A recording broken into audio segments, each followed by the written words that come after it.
sorry, but if you genuinely believe that these bags are made in China, you've fallen victim to fake news. Chinese factory talk is a scam. In fact, last year I was inside the Hermès factory just outside Paris where they were producing these bags by hand. They're made by a single craftsman from start to finish. All this stuff on TikTok, it's not real. They're just showing you fakes. It's 4,000. I know. And there's a waiting list. I assumed. 5 years. For a bag? It's not a bag. It's a Birkin.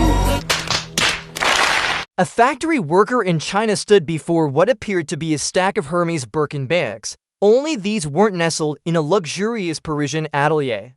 They had just rolled off a production line in Guangzhou. The video went viral almost instantly. Not just because it showed the supposed pinnacle of exclusivity being churned out assembly line style, but because the man in the video broke it all down, revealing the true cost of making one of these bags. And spoiler, it's nowhere near $40,000. Birkin bag at Hermès boutique will cost you 38,000 USD. But what is the real cost out of the factory? Today I'm going to break it down in front of you step by step. First thing first, Hermès only use the leathers from the 3 top-level suppliers. One is called Beauty from Italy. The second is Weinheim from Germany, and the third is Baz from France. One piece of Togo leather, the same leather as this one, will cost 450 USD.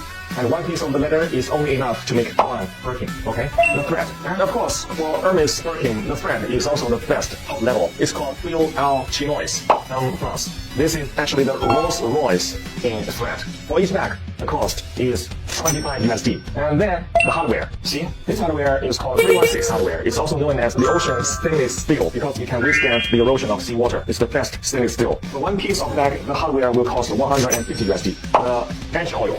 This edge oil is imported from Italy. It's called heat seal edge oil. For each bag, it will cost 50 USD. The interior lining, it used lambskin imported from France. For each bag, the cost will be 100 USD. And also inside, there is a zipper from Riri brand. The zipper for one bag is 10 USD. And then the cost of human resource. The French artisans is much more expensive than Chinese artisans. To finish one bag, the human resource cost will be 600 USD. Our package, now this is not that expensive, it's 10 USD. So now to sum those up, the total cost will be 1,400 USD for one Birkin out of factory. But why Hermès will charge you 38,000 USD for one bag? That's because more than 90% of the price is paid for its logo. He broke it down like a receipt, line by line, and according to him, over 90% of what you're really paying for is the logo.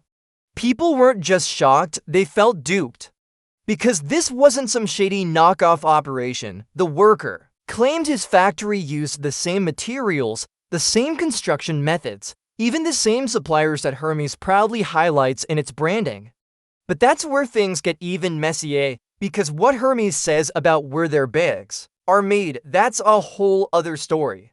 Fabrice is doing the last stitching on a Kelly bag. A Kelly takes around 13 hours to be made, depending on the materials that we make. Our artisans, they need to do 4 years of training to be able to manufacture a Kelly bag. This that you've just seen, the perlage, you need to be very skilled and very, very good, because if you miss one single second to the side, you have to redo everything again. Every Birkin bag, Hermès claims, is handcrafted by elite artisans in France, stitch by stitch. It's a fantasy.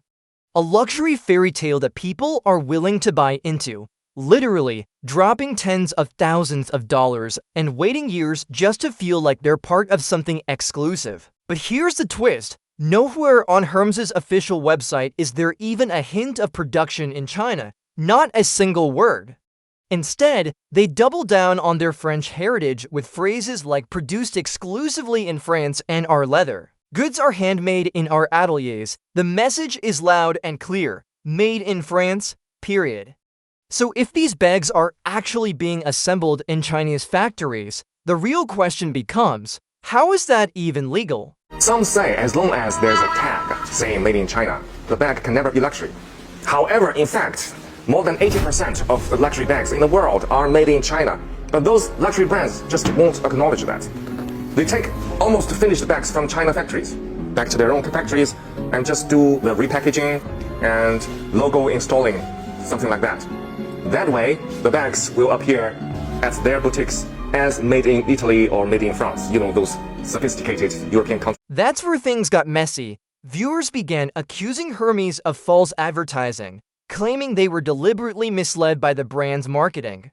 And in countries like the US, mislabeling a product's origin isn't just a PR disaster. It can amount to consumer fraud. If you're charging $38,000 for a bag and selling it under the prestige of a specific national origin, that origin better be the truth. And right when public outrage hit its boiling point, the lawsuit started rolling in. I'm officially opting out of the Hermès quota bag game. I went to the Hermès flagship today in New York. The essay could not have been ruder, and it's really making me reevaluate this whole process. Don't get me wrong, I love handbags, and my dream bag is an Hermès Kelly 25, but I decided today that I'm going to take my foot off the pedal in this whole process and like trying to build purchase history because one, it doesn't make sense for me financially to buy a $10,000 bag. Two, every time I go to the store, I'm leaving feeling so unwanted. And three, I think the Hermès game is played a lot longer than people let on. When I was in the store, the people who were being treated the nicest were women in their like 50s and 60s who clearly had the net worth and like the wealth to be able to afford a quota bag from Hermès. In California, a class action lawsuit has already been filed against Hermes, accusing the brand of manipulating customers into spending thousands on scarves, jewelry, and other items, all just to qualify for the privilege of buying a Birkin. That's right, before you can even get on the wait list, you're expected to drop serious money on preliminary purchases. And now, angry buyers are arguing that they were misled into believing they were working their way toward owning a handmade French heirloom, not a luxury bag that may have been assembled halfway across the world. But this goes far beyond legal. Threats, customers are demanding refunds and calling Hermes out for misrepresenting their product. Because if even part of a Birkin bag was made or assembled in China, that could violate advertising and consumer protection laws in multiple countries. Meanwhile, the resale market is in free fall. Resellers are scrambling to offload Birkins before their value collapses, and collectors who once flaunted their purchases on Instagram are now quietly questioning whether they dropped $40,000 on a beautifully packaged illusion. Luxury authentication services are feeling the pressure too. If a Birkin is labeled made in France but was actually assembled elsewhere, what are they even authenticating? And Hermes isn't the only brand sweating right now. That same viral video, the one from the Guangzhou factory, showed rows of high-end bags, and the worker casually name-dropped Gucci, Prada, Coach, Louis Vuitton. His message was blunt and damning. "We've been making bags for all of them." Then came the real bombshell. According to one source, over 80% of all luxury goods are manufactured in China, not in secret, but through full-scale operations, quietly outsourced, while brands continue to slap "made in France" or "made in Italy" on the labels. And this isn't just one whistleblower. Insiders have traced high-end materials, French lambskin, Italian edge oil, Swiss-made zippers, straight to Chinese factories. A Hong Kong sourcing platform called APF even lists the same leather suppliers Hermes claims to use, now openly linked to Chinese production lines. Even respected fashion journalists and designers have begun to admit what many have long suspected. Made in Europe is often more of a marketing choice than a manufacturing truth. In many cases, parts merely pass through a workshop in France or Italy long enough to earn the label, not enough to justify the fantasy being sold. And as this scandal exploded across social media, Hermes made a move that spoke louder than any press release ever could. They said nothing. In a world where most brands will clap back over a bad Yelp review, Hermes chose complete silence. But when a company built on prestige, exclusivity, and heritage is publicly accused of deception, silence doesn't calm the fire, it fuels it. Comment sections exploded. TikToks with titles like "I spent $30,000 on a lie" went viral. Influencers who once idolized the brand began dragging it, not just for the alleged deceit, but for refusing to even acknowledge the outrage. Even longtime industry insiders began to turn. Some defended Hermes, saying quality is what really matters, regardless of where a product is made, but others weren't convinced. In the luxury world, they argued, trust is the real product, and once that's gone, so is the value. And in today's PR landscape, where silence is often interpreted as guilt, Hermès' refusal to speak may have been its loudest statement yet. A brand once synonymous with timeless sophistication now came off as aloof, outdated, and dangerously out of touch. But while Hermès stayed quiet, a darker theory began to emerge, one that hinted this wasn't just a fashion scandal, but something far more strategic. Just as the viral exposes were gaining traction, former President Trump announced a 145% tariff hike on Chinese imports, including fashion goods.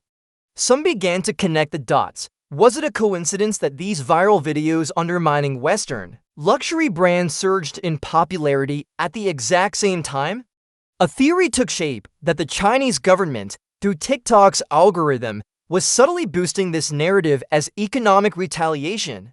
The idea was simple but powerful: use scandal to strike where it hurts most, prestige and profit. In today's digital battlefield, reputation is currency, and TikTok is the new frontline. While there's no concrete proof that China orchestrated this wave of exposure, the timing raised eyebrows. Some videos rocketed to millions of views overnight, while others that questioned the legitimacy of the claims mysteriously disappeared, throttled, or buried. It might sound far-fetched until you remember TikTok's parent company, ByteDance, is based in Beijing. And when political tensions flare, narratives can quickly become weapons. Still, even if the algorithm was playing a role, one truth remains. People responded to the content not because they were told to, but because it struck a nerve. The outrage was real, and the trust had been broken. Now, as the scandal hits critical mass, luxury consumers are left staring at a brutally simple question, one that no brand, no influencer, and no label can spin away. What exactly did we buy into?